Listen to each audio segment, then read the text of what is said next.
સારું, આપણે આજના દિવસને માટે પ્રભુનો આભાર માનતા પ્રભુના નામને ધન્યવાદ આપીએ છીએ.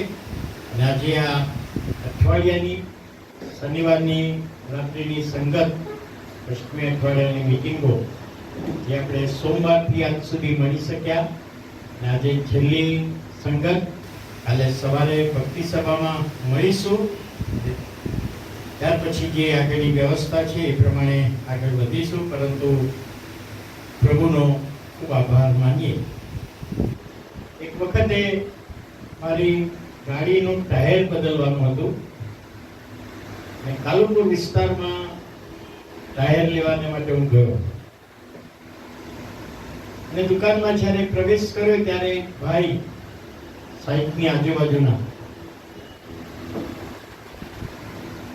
મેં કહ્યું કે મારે મારુતિનું ટાયર જોઈએ છે, બેસો આપું થોડી વાર. એમણે મને પૂછ્યું કે તમે શું નોકરી કરો છો? એટલે મેં કહ્યું હું નોકરી નથી કરતો, પરંતુ ચર્ચમાં પાદરી છું. એ ભાઈ ઉભા થઈ ગયા અને મને સલામ કરી. કે બહુ વખતથી મારો વિચાર હતો કે કોઈક ખ્રિસ્તી ધર્મના ધર્મગુરુ મળે તો મારે એક પ્રશ્ન કરવો છે. અને આજે તમે આવ્યા તો હવે હું મારો પ્રશ્ન તમારી આગળ રજૂઆત કરું. મેં કહ્યું કે તમે પ્રશ્ન મને કહો, મને જે જવાબ આવડશે એ પ્રમાણે કહીશ તમને. તો કે છે અમારે ટાયરનો બિઝનેસ છે, 3 પાર્ટનર છીએ. રાજકોટમાં અમે અમારા કંપનીના કામથી ગયા હતા, હોટલમાં રોકાયા, ત્યારે ગિદ્યોનનું એક બાઇબલ ત્યાં મૂકેલું અમારી રૂમમાં. એટલે અમે ત્રણેય વ્યક્તિઓએ જોયું કે આ તો ખ્રિસ્તીઓનું બાઇબલ છે, અને એવું સાંભળેલું કે બાઇબલ દ્વારા પ્રભુ આશીર્વાદ આપે છે.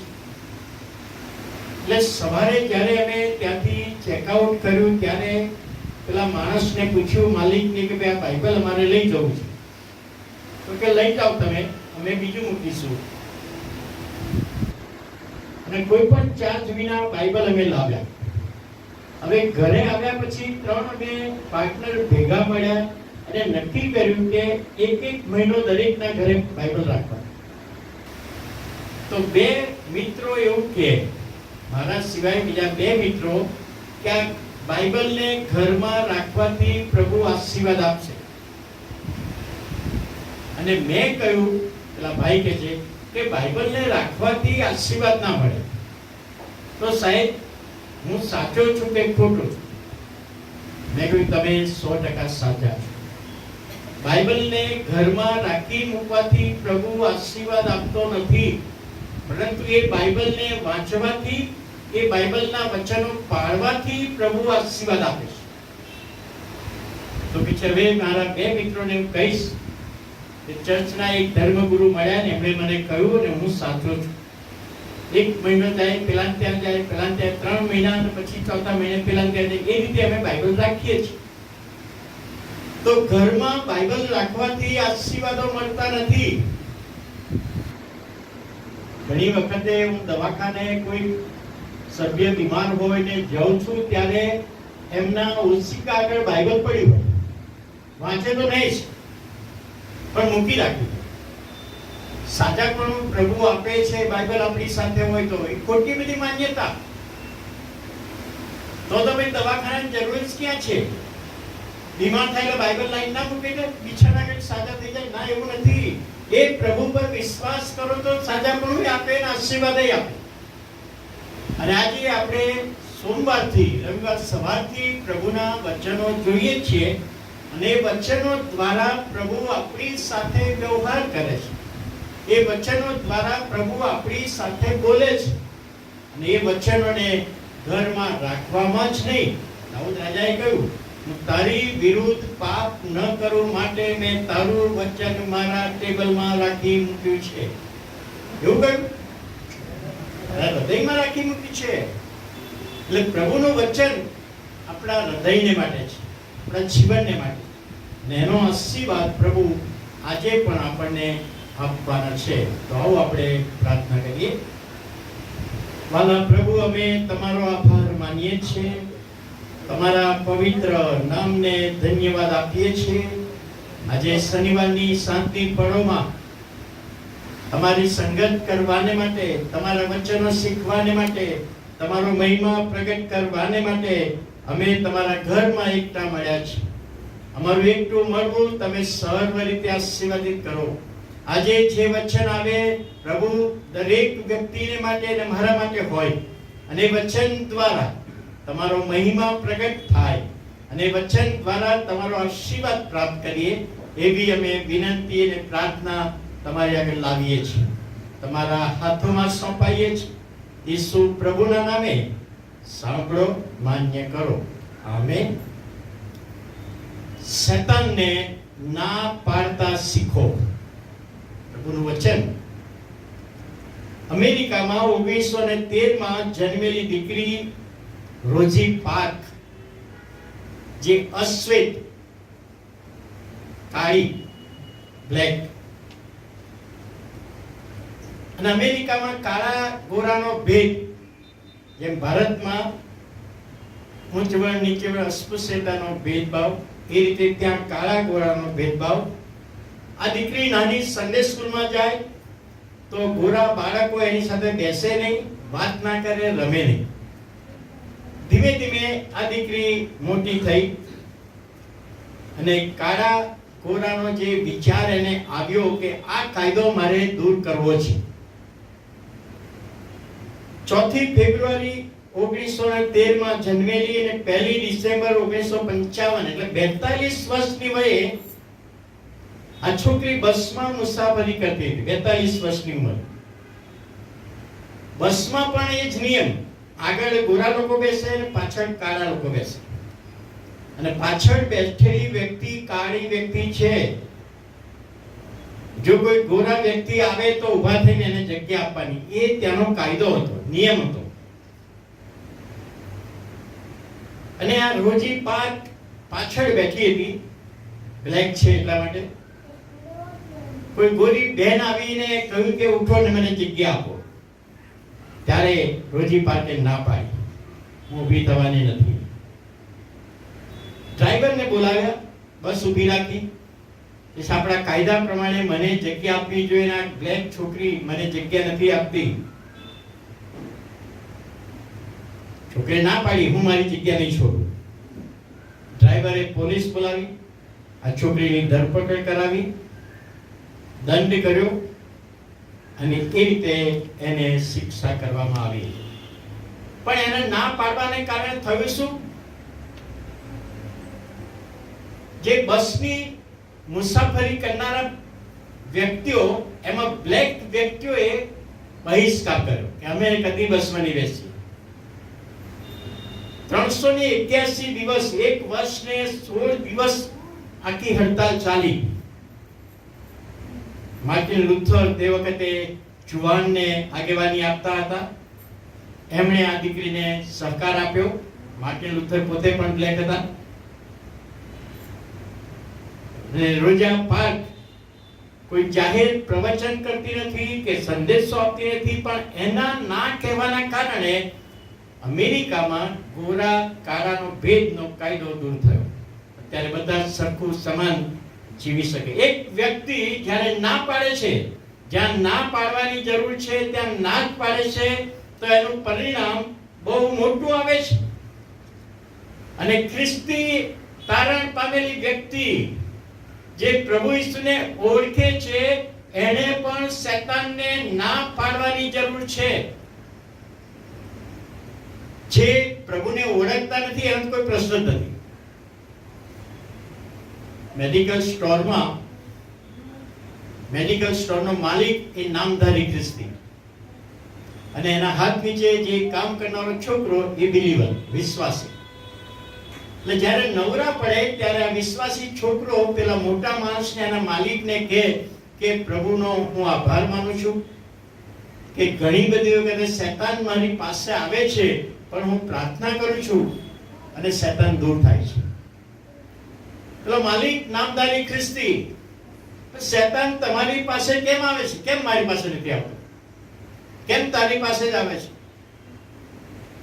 રજાનો દિવસ હતો અને એ દિવસે શિકાર કરવા માટે ગયા પેલો માલિક ને આ છોકરો બંને. અને માલિકે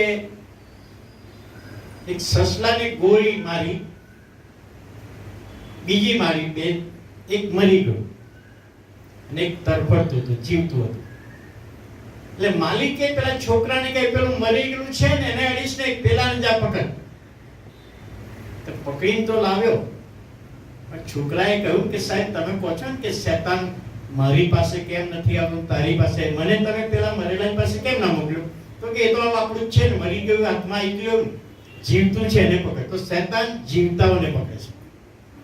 જે પ્રભુમાં જીવતા હોય એને શેતાન પકડે. જે પ્રભુના ના હોય તો કે આ તો મારો જ છે ને, મારી જ છે ને, મારે એની પાછળ મહેનત કરવાની ક્યાં જરૂર છે? જે પ્રભુ પર વિશ્વાસ કરે છે એને મારે પકડવાનું છે, એને મારે પકડવાની છે. How to say no. Steven Hopkins એક પુસ્તક લખ્યું છે, એમાં કેવી રીતે ના પાડવું એના 100 રીતો બતાવી છે. કોઈ વ્યક્તિને ના પાડવી છે તો કેવી રીતે ના પાડવું. લોકોને ખુશ રાખવાને માટે હામાં હા કરતા હોઈએ છીએ, પરંતુ જ્યાં ના કહેવાનું છે ત્યાં ના કહેવું જ જોઈએ. સ્ટીવન હોપકિન્સ લખે છે તમે ના પાડી શકતા નથી કારણ કે એના કંટ્રોલમાં તમે છો. કોઈકના કંટ્રોલમાં આપણે હોઈએ તો એને ના ના પાડી શકીએ. કોઈક મદદ કરી હોય, ઉછીના પૈસા 2-3 લાખ રૂપિયા આપ્યા હોય અને પછી એ કે તો આપણે એને ના નથી પાડી શકીએ, કેમ કે એનો કંટ્રોલ આપણા ઉપર છે.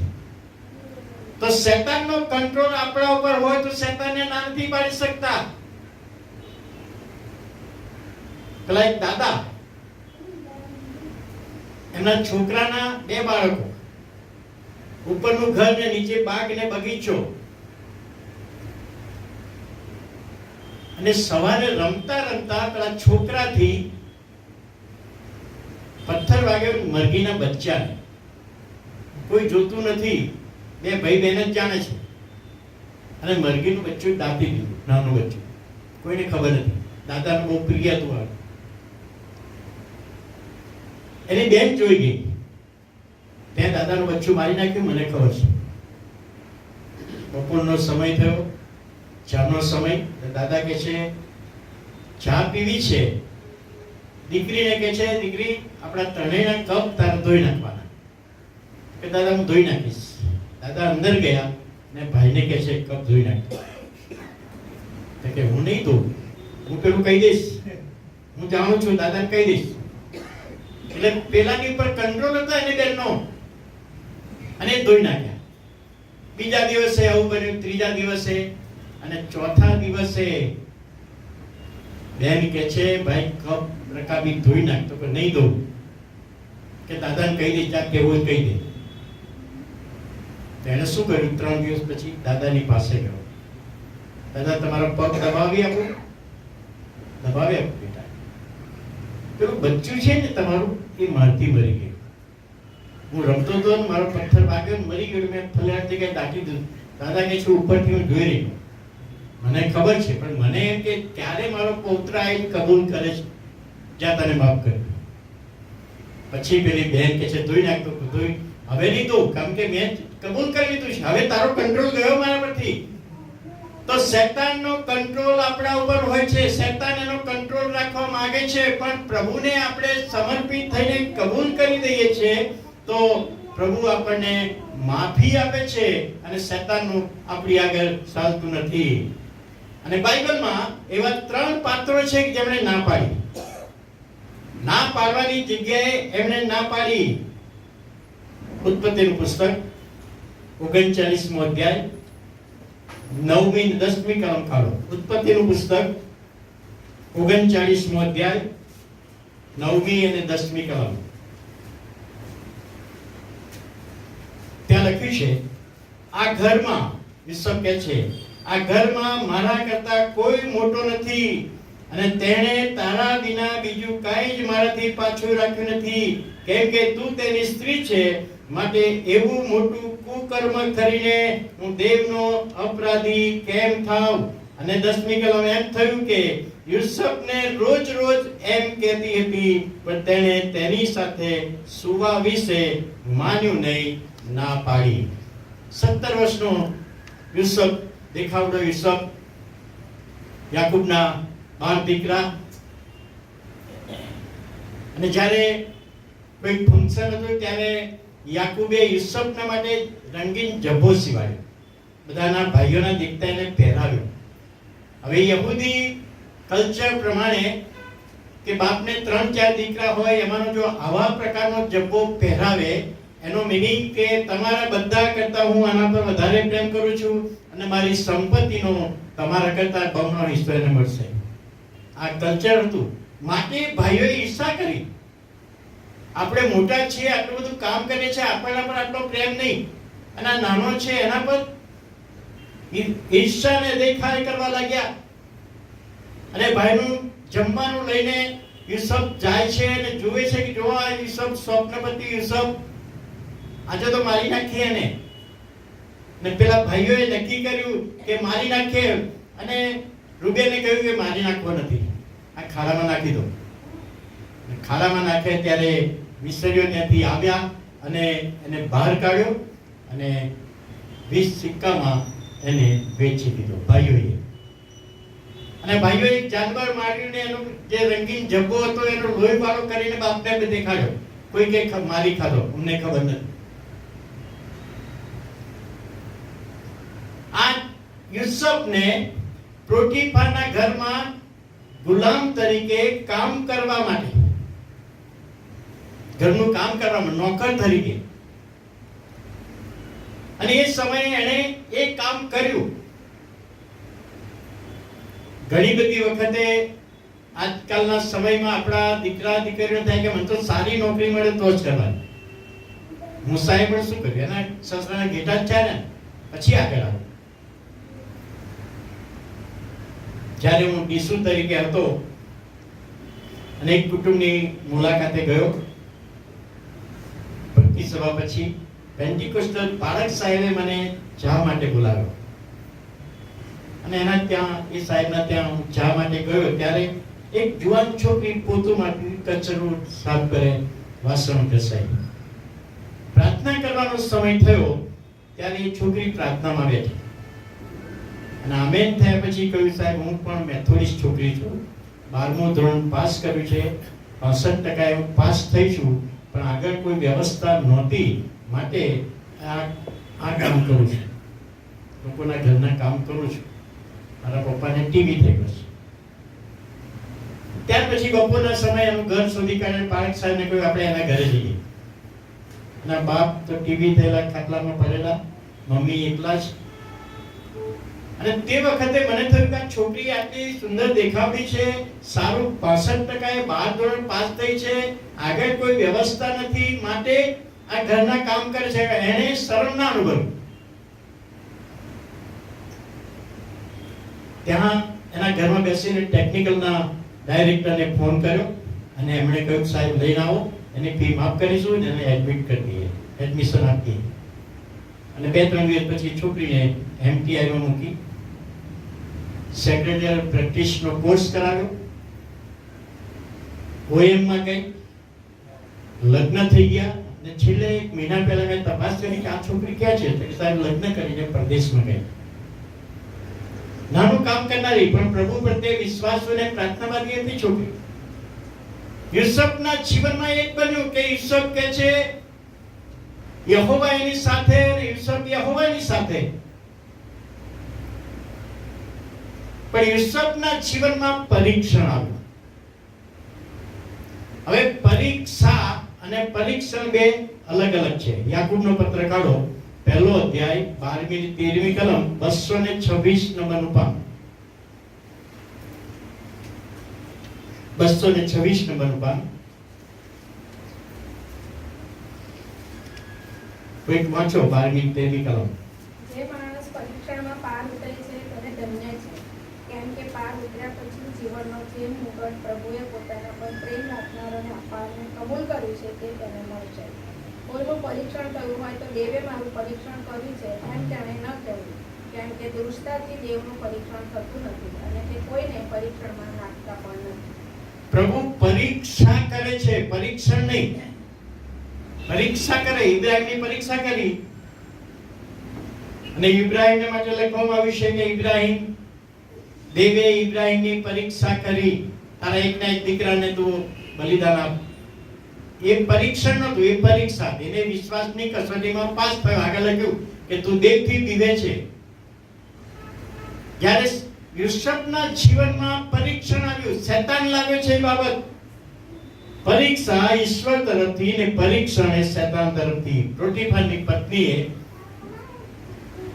એની આગળ પ્રસ્તાવ મૂક્યો, જો મારો પતિ મોટા ભાગે રાજના કામથી બહાર હોય છે, તો સુંદર દેખાવડો છે અને આપણે મોજ મજાના આનંદ કરીએ, ત્યારે યુસુફે ના પાડી.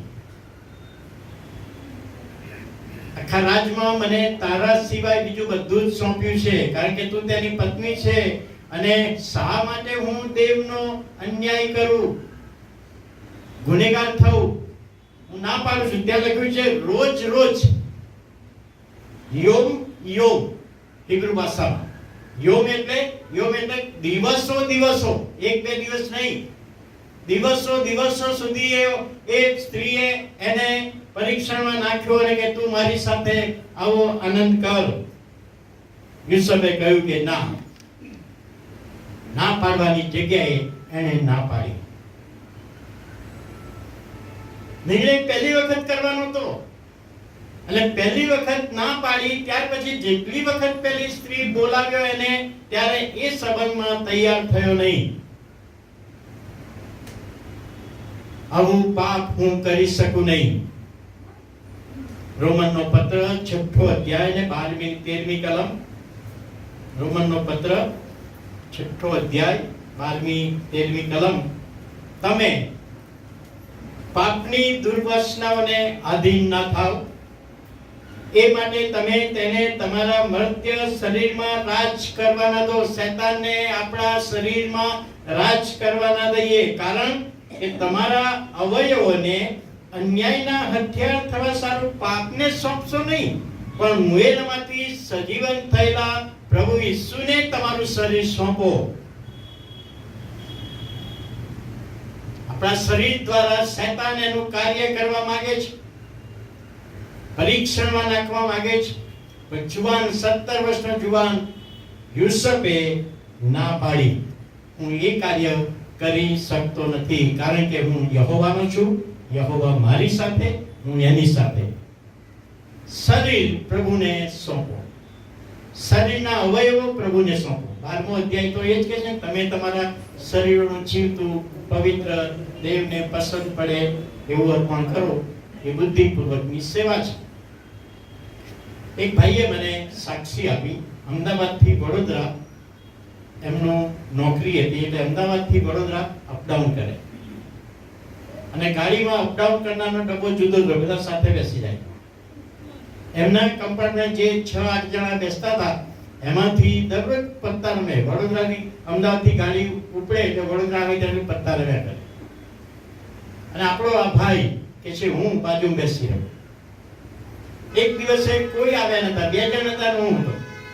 એટલે પેલા ભાઈએ કહ્યું કે ભાઈ આજે કોઈ છે નહીં, તમે અમારી સાથે પત્તા રમો. ત્યારે પેલા ભાઈએ કહ્યું કે માફ કરજો, હું મારા હાથ લાવ્યો નથી, મારા હાથ નથી લાવ્યો. પેલા ભાઈ કે કેવી વાત કરો, 2 હાથ તો કે મારા નથી, પ્રભુના છે. મેં પ્રભુને મારું જીવન ને શરીર સોંપ્યું છે, એ હાથ પ્રભુના છે, એટલે પ્રભુ મારો પ્રભુ પત્તા નહીં રમે. પાપની દુર્વાસનાને અધીન ન થાઓ, મુએલામાંથી સજીવન થયેલા એવા તમે પ્રભુને સોંપાઓ. ને યુસુફે પોટીફારની પત્નીને ના પાડી, વેઠવું પડ્યું. જો તમે ના પાડો છો તો વેઠવું પડે છે. આપણે સ્ત્રીએ જુઠ્ઠો આક્ષેપ કર્યો, જે કપડું એને ટેબલ સાફ કરવા માટેનું ગળામાં હતું, એ કપડું મૂકીને નાખો, એટલે કપડું પેલે પકડી લીધું અને પોતાનો પતિ આવે કે આ ક્યાંથી તમે આ વાત પકડી લાવ્યા છો, આજે મારી આબરૂ લેવાનો હતો, જો આ એનો રૂમાલ મારી પાસે મારા હાથમાં છે. અને પોટીફારે કોઈ પણ તપાસ કર્યા વગર એને જેલમાં નાખ્યો. અને યુસુફે કોઈ દલીલબાજી કરી જ નથી કે ના ખોટું કે છે, હું સાચો છું, તમારી પત્ની ખોટી છે, એવું કોઈ દલીલ ના કરી, સીધો જેલમાં ગયો. પરિણામ શું આવ્યું કે જ્યારે રાજાને સ્વપ્ન આવ્યું, પેલા ભઠિયારાને સ્વપ્ન આવેલું, પાત્રવાહકને સ્વપ્ન આવેલું, એ વાત કરી ત્યારે રાજાએ યુસુફને જેલમાંથી બહાર કાઢ્યો અને ત્યાર પછી એને આખા દેશનો વડાપ્રધાન બનાવ્યો. ના કહેવાના કારણે, જો એ દિવસે શેતાને ના કહ્યું તો થોડા દિવસનો આનંદ હતો, પણ કેવી રીતે નાશ થાય ખબર જ ના પડે. પણ એને ના પાડવાનું, મને હું આવું કરી શકતો નથી, વેઠવું પડ્યું, જેલમાં ગયો, પરંતુ બહાર કાઢીને પ્રભુએ એને વડાપ્રધાન બનાવ્યો. જીમ એન્ડરસન, મિશનરી ડાયરેક્ટર, એમની સાક્ષી મેં વાંચી. એટલે પ્લેનમાં મુસાફરી કરે અને આખું પ્લેન મોટા ભાગે ખાલી હતું. પ્લેન ઉપડ્યા પછી આપણે જગ્યા બદલી શકીએ. એમની બાજુમાં એક જુવાન છોકરી આવીને બેસી ગઈ. આ સાહેબના હાથમાં બાઇબલ છે. Missionary gym Anderson. અને પેલી છોકરીએ પગથી ચેંચાડા શરૂ કર્યા. એટલે આ મિશનરી સાહેબે કહ્યું કે બેન, મહેરબાની કરીને તમારી જગ્યા પર જતા રહો. મારા લગ્ન થયેલા છે, એક બાળક છે. તો કે તમારા પત્ની એ છે? ના, મારા પત્ની એ નથી, પણ જેણે એમને લગ્નનો દરજ્જો આપ્યો એ અહીંયા છે. મારા પ્રભુએ મને લગ્નથી જોડ્યો, એ વિમાનમાં મારી સાથે છે. હું મારી પત્નીને દગો કરી શકતો નથી. તમે તમારી જગ્યાએ જતા રહો. અને છોકરી જતી રહી. 7 કે 8 વર્ષ પછી મિશનરી ડાયરેક્ટર તરીકે મિશનરી સન્ડે ઉજવવા કોઈ ચર્ચમાં ગયા. સાહેબ સંદેશો આપે છે. ચર્ચ પૂરું થયું. બાળક સાહેબ કે તમને કમિટીની મુલાકાત કરો. આ મારા ટ્રેઝરર છે, આ લેડીડર છે, આ સેક્રેટરી છે, આ મહિલા મંડળના પ્રમુખ. તો એમને હું ઓળખું છું. સાહેબ તમે ક્યાંથી ઓળખો? તમે મારા મંડળમાં પહેલી વાર આવે છે. બેન તમે ક્યાંથી ઓળખો? તો કે સાહેબ ભલે પહેલી વાર, પણ 8 વર્ષ પહેલા પ્લેનમાં મને મળેલા. ત્યારે મેં જે બાબત કરી હતી, પણ એમના પત્નીને વફાદાર રહે માટે મેં મારું જીવન સોંપી આજે મહિલા મંડળની પ્રમુખ છું. જ્યાં ના કહેવાનું છે, શેતાનને ના કહેવાનું છે, ત્યાં ના કહેવું જ જોઈએ. અને ના કહીશું તો એનો આશીર્વાદ જુદો પ્રભુ આપશે. આપણે કલ્પના ના કરી હોય એવો આશીર્વાદ આપશે. હિબ્રુનો પત્ર 11મો અધ્યાય 24મી કલમ. હિબ્રુ 11:24.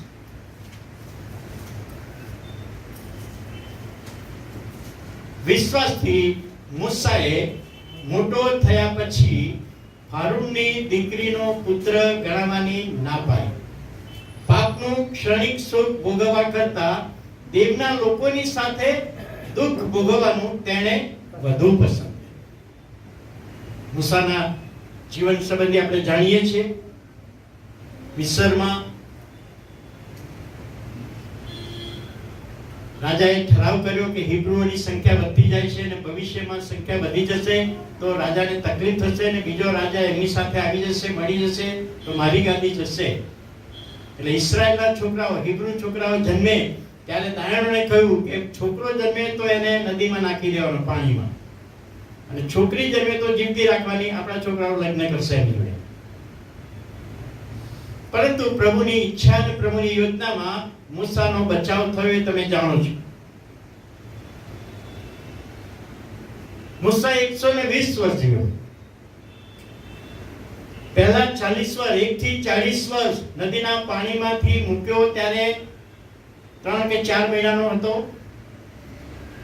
પહેલા 40 વર્ષ ફારૂન રાજાના મહેલમાં એનો ઉછેર થયો. 41 થી 80 વર્ષ મિસ્રમાં તેના સસરાના ઘેટા બકરા ચાલ્યા. અને 81 થી 120 ત્રીજો 40 એ અરણ્યની મુસાફરીમાં આગેવાની. 120 વર્ષ 3 ભાગમાં. હવે મૂસાના જીવનમાં 2 માતાઓ, હારૂનની દીકરી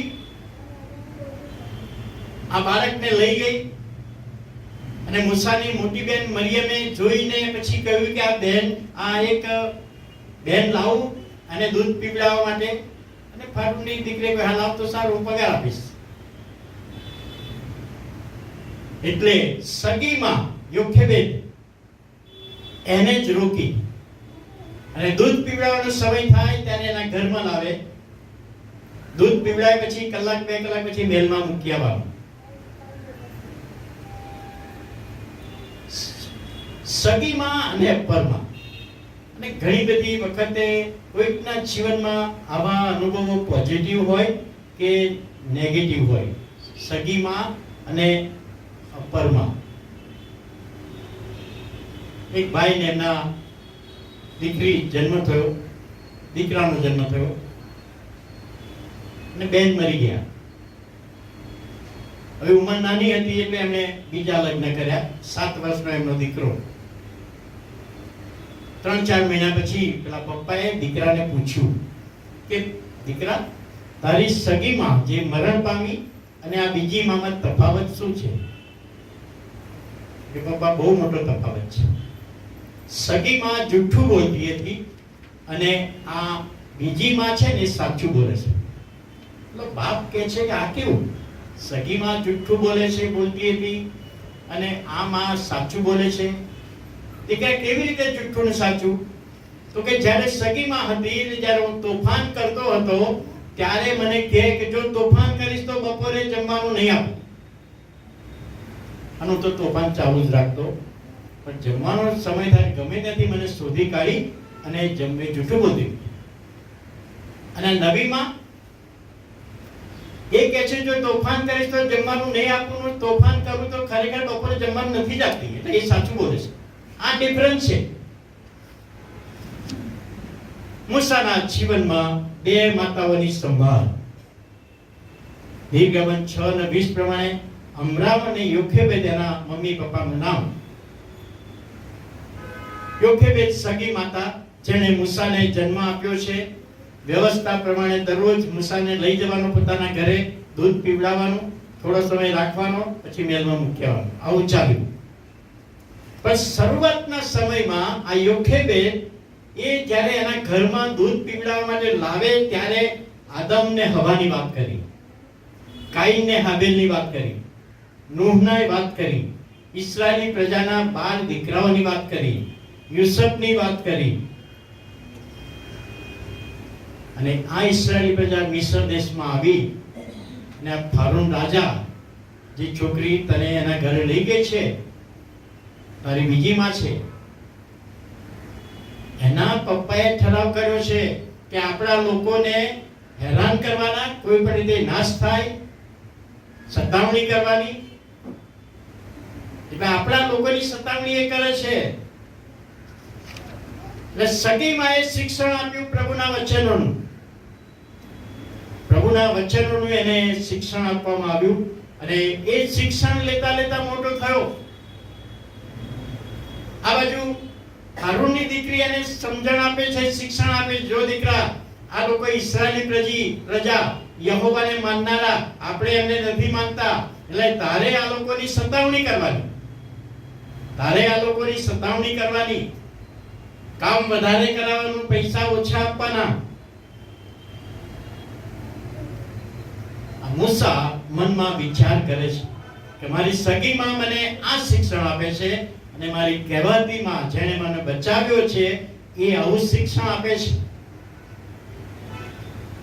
આ દીકરીએ તો હારૂનની છોકરી એને ભણાવ્યો, મિસરની બધી જ વિદ્યાને શીખવી, જ્ઞાની બનાવ્યો, ડબલ ડિગ્રી મળી. એને કહ્યું કે હવે તું મારો દીકરો છે અને આ ફારૂન પછી તને ગાદી મળશે, તને ગાદી આપવાની છે, તારા લગ્ન સારામાં સારી કુંવરી જોડે, રાજાની કુંવરી જોડે લગ્ન કરાવીશ, આ મહેલમાં સોનાની થાળીમાં ખાવાનું, અને આ બધું તારા માટે છે. 40 વર્ષનો આ મૂસા શું કહે છે? મૂસાએ મોટો થયા પછી ફારૂનની દીકરીને પોતાનો દીકરો ગણાવવાની હું તારો દીકરો નથી, ભલે તે મેં આટલું બધું કર્યું. ના પાડી દીધી. અત્યારે તો એના માટે સારામાં સારી તક હતી, રાજા બનવાનો તો ભવિષ્યમાં, સારું લગ્ન થાત, મહેલમાં રહેવાનું. પણ એને કહે છે પાપનું ક્ષણિક સુખ ભોગવવા કરતા દેવના લોકોની સાથે દુઃખ ભોગવવાનું હું વધારે પસંદ કરીશ, અને હું તારો દીકરો નથી. આ ફારૂને દીકરે ઘણી બધી વિનંતી કરી એને કે ના દીકરા, તું મારો જ દીકરો છે, તું મારો જ દીકરો છે, અને હું કહું એમ તું કરીશ તો તને બહુ જ મોટો ફાયદો થશે. મૂસાએ ના પાડી. હું આવી બાબત સ્વીકારવા તૈયાર નથી. યોખેબેદ જ્યારે દૂધ પીવડાવવાનો પગાર લીધો, સગી માનું દૂધ પીવાનું અને સગીમાં પગાર લે, જે રાજાએ ઠરાવ કર્યો છે કે આ પ્રજા વધવી ના જોઈએ, એ બાળકને નદીમાં નાખી દે, એના જ ઘરમાં, એના જ મહેલમાં, એના જ પૈસાથી એનો ઉછેર થાય, એ ઈશ્વરની યોજના. કારણ કે ઈશ્વર એના દ્વારા ઇસ્રાયેલી પ્રજાનો બચાવ કરવા માંગતા હતા. અને જો તે વખતે એને હા પાડી હોત કે હા મમ્મી હું તારો દીકરો છું, તો ઈશ્વરનું આયોજન બીજાને પ્રભુ સોંપત. પણ કહેવાની બાબત કે મૂસાનો પ્રભુ ઉપયોગ કરવા માંગતા હતા, અને એટલા માટે મૂસાએ ત્યાં કહ્યું કે હું તારો દીકરો થવાને માંગતો નથી. મારી સગી માએ મને દૂધ પીવડાવ્યું છે. હવે જ્યારે માતા અને બાળક દૂધની વાત આવે, એક ગામમાં ઝઘડો થયો, માને અને દીકરાને. ઝઘડો થયા પછી એટલે સુધી ઝઘડો થયો, ત્યારે હું ત્યાં હાજર હતો. ત્યારે બાળક નહોતો, 10માં કેવા ભણતો હોય. પેલા દીકરાએ કહ્યું, માએ કહ્યું કે દીકરા, 9 મહિના મેં તને મારા ઉદરમાં રાખ્યો, તને જન્મ આપ્યો, તને મેં મારું દૂધ પીવડાવ્યું. ત્યારે દીકરાએ શું કહ્યું? તારા દૂધના પૈસા કેટલા થાય હું આપી દઉં, ચેક. તારા દૂધના પૈસા કેટલા થાય હું તને ચેક આપી દઉં. અને અમે બધા હસતા હતા તે વખતે. દીકરો પોતાના માને દૂધના પૈસા, દૂધની કિંમત આંકી શકાતી નથી, માતાના દૂધની કિંમત આંકી શકાતી નથી. યોખેબેદે દૂધ પીવડાવ્યું, બહુ મૂલ્યવાન. ઇસ્રાયેલી પ્રજાને છોડાવનારો છોકરો છે, એને ખબર નહોતી. તો દીકરો જે ચેક આપવા તૈયાર થયો, ક્યારે મરી ગયો, કોને તમને કોઈને ખબર ના પડી. એક દીકરો માની આજ્ઞા પાડે, કે છે માં, તમે મારા માટે બહુ જ કર્યું છે, તો મારે એનો બદલો આપવો છે, તમને બદલો આપવો છે. માં કહે છે દીકરા રહેવા દે બદલો આપવાની વાત. ના, મારે કોઈ પણ રીતે બદલો આપવો જ છે. તારી પત્ની છે, તારા 2 બાળકો છે, અત્યારે કેમને બદલાની વાત કરે છે? નાનપણમાં તે દુઃખ સહન કર્યું, બધી બાબત કે છે તું જાણે છે. તો માં કહે છે તારે બદલો વાળી આપવો હોય તો આજની રાત તું મારી સાથે મારી રૂમમાં સૂઈ જા. દીકરો કહે છે મમ્મી સૂઈ જઈશ તમારા રૂમમાં. તો મમ્મી ખાટલામાં અને પેલો છોકરો પાથરનો નીચે પાથર્યું, ગાદલું, એમાં સૂઈ. 11 વાગ્યા અને મમ્મી કહે છે દીકરા મને તરસ લાગી છે. આ છોકરો ઊભો થયો, જે બદલો વાળી આપવા માંગે છે. ગ્લાસ લઈને પાણી આપ્યું, લો મમ્મી પી લો. અને મમ્મીના હાથમાંથી ગ્લાસ પડી ગઈ એટલે બધું એની પથારી ભીની થઈ ગઈ છોકરાની. કઈ ના બોલ્યો. કલાક પછી કહે છે દીકરા મારે પાણી પીવું છે. ફરી પાછું એવું થયું, મમ્મી જોજો ગ્લાસ ના પડી જાય. પણ એ મમ્મીના હાથમાંથી પડી ગઈ. રાત્રે 12 વાગે છોકરો ગુસ્સે થયો, મમ્મી તમને ખબર નથી કે આવામાં કેવી રીતે સૂઈશ? દીકરા તું જ્યારે પથારી પલાળતો હતો ને ત્યારે એ બાજુ હું સૂઈ જતી હતી, તને શું કામ સુવાડતી? બદલો વાળવો છે, જ્યાં તારી પત્ની બાજુ જતો રે, નહીં બદલો વાળે. બાળકો મા બાપના જે વેઠ્યું છે એનો બદલો વાળવાની વાત. ફારૂનની દીકરી કહે છે, મેં તને પાણીમાંથી ખેંચી કાઢ્યો માટે મેં તારું નામ મૂસા પણ પાડ્યું, અને અત્યારે તું હવે મારું માનતો નથી. પ્રેરિતોના કૃત્ય 7મો અધ્યાય 22મી કલમ કાઢો. પ્રેરિતોના કૃત્ય 7મો અધ્યાય 22.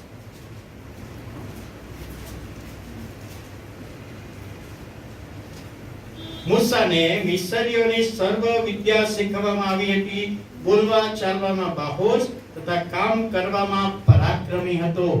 આ બધું મેં તારા માટે કર્યું છે, તને ભણાવ્યો છે, સારામાં સારું ભણાવ્યો, સારામાં સારું તને જ્ઞાન આપ્યું છે, વિદ્યા શીખવી છે, અને અત્યારે તું મને કહે છે હું તારો દીકરો નહીં. 40 વર્ષની ઉંમરે પ્રેરિતોના કૃત્ય 7મો અધ્યાય અને 23મી કલમ, પણ તે 40 વર્ષનો થયો ત્યારે પોતાના ઇસ્રાયેલી ભાઈઓને મળવું છે. અને માએ જે એના મનમાં શિક્ષણ આપેલું કે આ બધા આપણા તારા ભાઈઓ છે, ઇસ્રાયેલી પ્રજા છે, મારે એમને મળવું છે. અને 2 ઇસ્રાયેલી ભાઈઓ લડતા હતા અને છોડાવ્યા. જ્યારે ઇસ્રાયેલની સામે મિસ્રી, અને જોયું કે તો મારા ભાઈને આ મિસ્રી મારે છે, એટલે મિસ્રીને મારી નાખ્યો, દાટી દીધો અને જતો રહ્યો. બીજા દિવસે ગયો ત્યારે 2 ભાઈઓ, એના 2 ભાઈઓ લડતા હતા. ના ભાઈ ના લડશો, તમે આપણા એક જ કુળના છીએ, તને કોણે અમારા ઉપર આ ન્યાયાધીશ ઠરાવ્યો છે? ગઈકાલે પેલાને મારી નાખ્યો, મને ખબર છે, તે દાટી દીધો, મને ખબર, તું અમને મારી નાખવા આવ્યો છે? એટલે મૂસા ત્યાંથી ડરી ગયો અને ત્યાંથી નાસી ગયો. 40 વર્ષે રાજાના મહેલમાં ફારૂનની દીકરીએ તેને કહ્યું, હું તારી માં છું, પણ મૂસાએ ના પાડી દીધી. આ બધું મારા કામનું નથી, આ ગાદી મારા કામની નથી, આ સોનાની થાળીએ મારા કામની નથી, આ પલંગે મારા કામનો નથી. હું તો દેવના લોકોની સાથે દુઃખ ભોગવીશ. આલ્બર્ટ સ્વીઝર, જર્મનીના, તેઓ નાનપણથી બાપ્ટિસ્ટ ચર્ચમાં સન્ડે સ્કૂલમાં જતા અને ભજન સેવામાં જતા. 20-22 વર્ષે એમણે પ્રભુને જીવન સોંપ્યું અને સાક્ષી આપતા કહ્યું કે વિશ્વાસ એ ચર્ચમાં જ દેખાવો જોઈએ નહીં, પણ ચર્ચની બહાર દેખાવો જોઈએ. ચર્ચમાં તો વિશ્વાસ દેખાય છે, પણ ચર્ચની બહાર આપણે કેવા છીએ એ અહીંયા બતાવીશ કે હું અત્યારે પ્રભુને જીવન સોંપું છું, પણ જે પ્રભુની સાથે ચર્ચમાં સંબંધ છે એવો જ હું બહાર સંબંધ રાખીશ પ્રભુની સાથે. 1952માં એમને નોબેલ પ્રાઇઝ મળ્યું. ડિવિનિટીનો અભ્યાસ કર્યો, બાઇબલનો. પારક બન્યા નહીં, મારે ડોક્ટર બનવું છે. ડોક્ટરનો અભ્યાસ કર્યો. ડોક્ટરના શરૂ થઈ ગયું કે હવે મારે સારામાં સારું કમાવા છે, પણ વિશ્વાસ પ્રમાણે કે મારે તો લોકોની સેવા કરવાની. એનો મિત્ર આવ્યો, આલ્બર્ટ સ્વીઝરનો મિત્ર આવ્યો કે ભાઈ સંપત્તિમાં આટલું બધું તને મળ્યું છે તારા મા બાપ તરફથી, હવે તું ડોક્ટર બન્યો છે તો પૈસા જ પૈસા છે. અને તે વખતે આલ્બર્ટ સ્વીઝર કહે આ બધું મારા કામનું નથી, હું બધું ચેરિટીમાં આપી દઉં છું. મને જે ભાગ મળ્યો છે મારા મા બાપ તરફથી અને મારી પાસે જે છે બધું આપી દઉં છું અને ખ્રિસ્ત અને લોકોની સેવા કરીશ. આ બધું મારા કામનું નથી. મૂસા કહે છે આ બધું મારા કામનું નથી. દેવના લોકોની સાથે દુઃખ ભોગવવાનું એણે પસંદ કર્યું. અને આપણે જાણીએ છીએ કે છેલ્લા 81 થી 120 છેલ્લો 40 અરણ્યમાં 6 લાખ લોકોને લઈને નીકળ્યો આગેવાન. યહોવાએ એને જવાબદારી સોંપી. કેમ કે ના પાડી લે. જો હા પાડી હોત તો કઈ બીજી વ્યવસ્થા હોત, પણ કે છે હું તારો પુત્ર ગણાવવાની ના પાડું છું. દાનિયેલ 1:8. દાનિયેલ 1:8. પણ દાનિયેલે પોતાના મનમાં ઠરાવ કર્યો કે રાજાના ખાણાથી તથા જે દ્રાક્ષારસે પીએ છે તેથી હું મારી જાતને વટાડીશ નહીં. તે માટે તેણે મુખ્ય ખોજાને વિનંતી કરી કે વટાડથી મુક્ત રહેવાની મને પરવાનગી મળવી જોઈએ. નબુખાદનેઝર રાજા યરુશલેમમાં 3 વખત ચઢાઈ કરી. પહેલી વખત ચઢાઈ કરી ત્યારે દાનિયેલને 3 મિત્રોને લઈ ગયા. બીજી વખત ચઢાઈ કરી ત્યારે હજીક્યાને 10,000 લોકોને લઈ ગયા. અને ત્રીજી વખત 586 BC ચઢાઈ કરી ત્યારે મંદિર લૂટ્યું. મંદિરનો નાશ કર્યો. સોનાના પાત્રો જે ધાર્મિક વિધિ માટે એ લઈ ગયો. 70 વર્ષનો બંદીવાસની આ વાત શરૂઆત થાય છે. ને રાજાએ કહ્યું કે આ લોકોને તમે પકડી લાવ્યા છો, સારા છે, દેખાવડા છે, હોશિયાર છે. તો દાનિયેલ, દેવ મારો ન્યાયાધીશ, એનો મીનિંગ થાય દાનિયેલ, તારું નામ હવે અહીં આગળ બેલ્ટાશારે છે, બાબેલના દેવનું નામ તને આપું છું, તારું નામ બદલી નાખું છું. હનાન્યા, યહોવા કૃપાળુ છે. રાજા કહે છે હનન્યા, તારું નામ સાદરાક, ચંદ્રદેવનું નામ છે. મિસાએલ, દેવ જેવો કોણ? મિસાએલ, તારું નામ મેશાક, અંકુર જેવો કોણ? અજારિયા, યહોવાએ મને મદદ કરી. અજારિયા, તારું નામ અબેદનગો, મૂર્તિનો દાસ. બાબેલના દેવોના નામ આપ્યા, નામ બદલી નાખ્યા. અને આપણને નામ કયા યાદ છે? બાબેલ વાળા નામ યાદ છે, સાદરાક, મેશાક ને અબેદનગો. સારી વાત છે, એનો પણ છે અહીં આગળ. અને જ્યારે નામ બદલવાના થયા ત્યારે દાનિયેલે કહ્યું ભલે અમારું નામ બદલી નાખો, અમને વાંધો નથી. નામ બદલવાથી અમારો ઈશ્વર બદલાતો નથી, નામ બદલવાથી અમારો વિશ્વાસ બદલાતો નથી. તમે જે નામ કહેશો એ નામથી અમે રહીશું. હવે કહે છે તમારો ખોરાક બદલવો પડશે. તમારે જે ખોરાક રાજા ખાય છે ટેબલ પર, એ ખોરાક તમારે ખાવાનો. અને બાબેલના રાજાના ટેબલ પર બેસવા માટે તો કેટલા બધા આશા રાખે કે આ રાજાની સાથે જમવાનું, જે રાજા જે ખાય એ મારે ખાવાનું, એ માન જોઈએ છે. આ 4 જણને એ માન આપ્યું કે તમે મારા ટેબલ પર બેસો અને હું જે ખાઉં છું એ તમારે ખાવાનું. દાનિયેલે તપાસ કરી કે રાજા જે ખાય છે એ પહેલા મૂર્તિને ચડાવેલું છે, અર્પણ કરેલું છે. અને એટલા માટે એ ખોરાક યહૂદી તરીકે હું ખાઈ શકતો નથી. નિયમ શાસ્ત્રમાં મના કરી છે, આ ખોરાક અમે ખાઈ શકતા નથી. એટલે દાનિયેલે પોતે મનમાં નક્કી કર્યું, પેલા 3 ને ના કહ્યું એમને ખાવું તો ખાય, પણ હું તો નહીં ખાઉં. હવે 17 થી 18 વર્ષનું જુવાન દાનિયેલ પેલા આસપાસને વિનંતી કરી કે સાહેબ તમે અમને 10 દિવસ આવો સાદો ખોરાક આપો. પેલા લોકોને જે બીજા બધા હોય એમને આપજો. આ 4 જણનો ખોરાક ફ્રૂટ્સ ને એવું કંઈ રાખ્યું, શાકભાજી ને ફ્રૂટ્સ.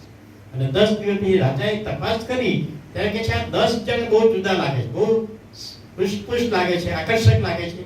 તો પેલા લોકોનો ખોરાક બદલી નાખો, મારા ટેબલનો ખોરાક નહીં, બધાને દાનિયેલના જેવો જ આપો. ના પાડી કે મારે આ ખોરાક ખાવો નથી, હું નહીં ખાઉં. દ્રાક્ષારસમાં વ્યસન કરનારું પ્રવાહી મેળવવામાં આવે તો એ પ્રવાહી અમે નહીં પીએ. અને એટલા માટે દાનિયેલે ના પાડી કે આ ખોરાક ના પીણું પી શકતા નથી. બહુ મોટું માન હતું. રાજાના ટેબલ પર રાજાની સાથે બેસીને ખાવાનું 3 વર્ષ સુધી. તો પહેલા જ દિવસે ના પાડ્યું કે હું આ ખાઈશ નહીં. અને શરૂઆતમાં પહેલા દિવસે ના પાડી, જેથી જ્યારે સિંહોના બિલમાં એને નાખવાનો થયો ત્યારે 84 વર્ષની ઉંમર. 17 વર્ષનો જુવાન પકડી લાવે છે 586 માં. અને એ દિવસે ના પાડી હું તમારો ખોરાક નહીં ખાઉં. એ વિશ્વાસમાં રહ્યો, યહોવાની સાથે છું ને હું આ ખોરાક ખાઈશ. મેં ના પાડી દીધી એને. અને એ ના પાડી એટલે વધારે વિશ્વાસમાં દ્રઢ ને મજબૂત બન્યો. અને 84 વર્ષની ઉંમરનો થયો ત્યારે સિંહોના બિલમાં નાખ્યો. પણ વિશ્વાસ તો એ જ હતો, વધેલો. જો પહેલા જ એને હા પાડી હોત અમે ખાઈ દઈશું, કશો વાંધો નહીં. પણ એને ના પાડી. વાલા ભાઈઓ ને બહેનો, 3 વ્યક્તિઓએ જ્યાં ના પાડવાની હતી ત્યાં ના પાડી. યુસુફે તારી સાથે આવું કુકર્મ કરી શકતો નથી, ના પાડી દીધી. મૂસાએ ફારૂનની દીકરીને કહ્યું કે હું તારો પુત્ર ગણવાની ના પાડું છું, તારો પુત્ર જ નથી, દેવના લોકોની સાથે દુઃખ ભોગીશ. અને દાનિયેલે કહ્યું કે આ ખોરાક અમે નહીં ખાઈએ. અને ના પાડવાને કારણે પરિણામ બહુ મોટું આવ્યું છે. યુસુફને વડાપ્રધાન બનાવ્યો, મૂસાને આગેવાન બનાવ્યો, 6 લાખ લોકોને લઈ જવા. અને દાનિયેલ એ પ્રબોધક, પ્રભુનો પ્રબોધક બની ગયો.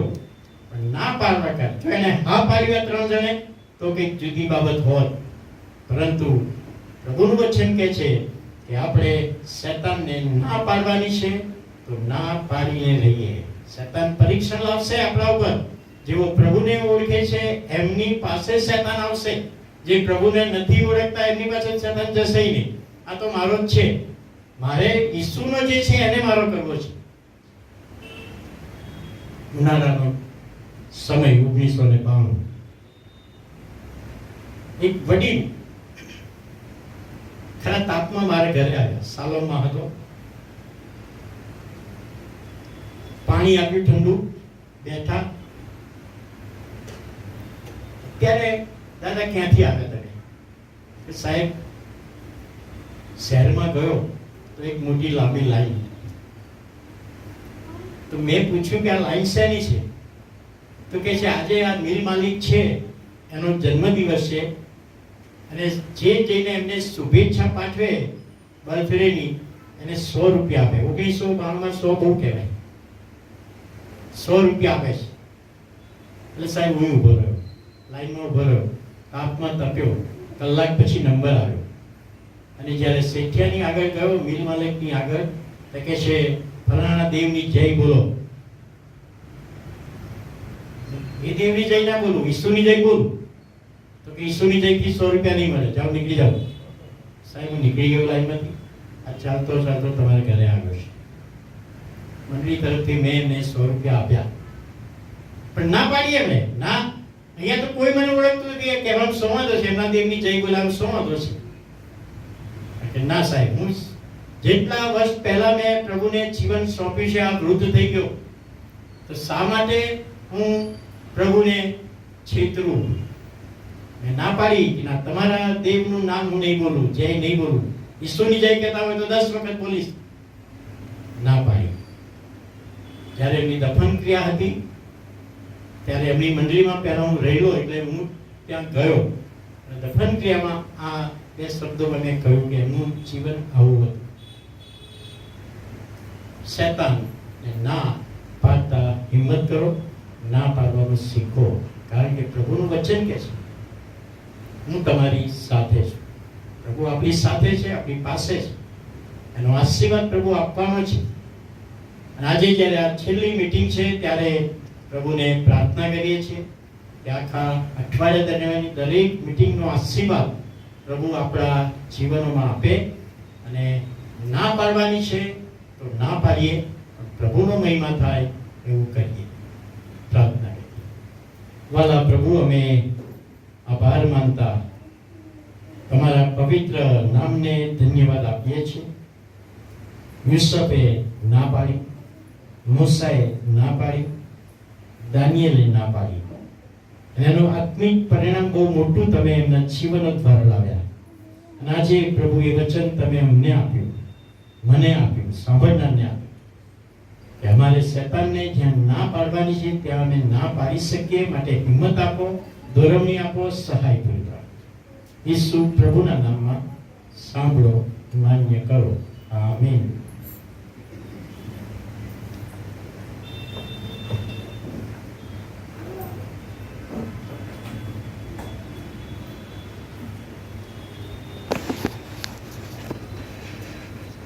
ખરેખર મને અને તમને આપણા દૈનિક જીવનની અંદર, રોજના જીવનની અંદર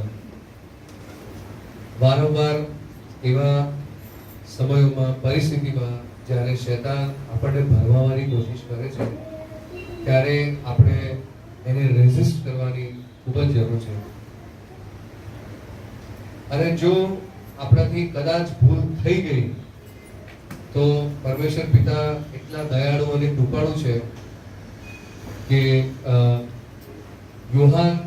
પહેલું યોહાન એના પહેલા અધ્યાય અને 9મી કલમમાં આપણને ખાતરીદાયક વચન કહે છે કે જો આપણે આપણા પાપ કબૂલ કરીએ તો આપણા પાપ માફ કરવાને તથા આપણને સર્વ અન્યાયથી શુદ્ધ કરવાને તે વિશ્વાસુ તથા ન્યાયી છે. આ પવિત્ર વચન અમને સમજાવવા માટે પરિચય કરવાનો પુષ્કળ આભાર. હવે આપણે આગળ વધીશું અને ભજન સંગ્રહમાંથી ગીત નંબર 198 એમાં આપણે બધા જોડાઈએ અને તે દરમિયાન આપણે તાલ પણ લઈશું.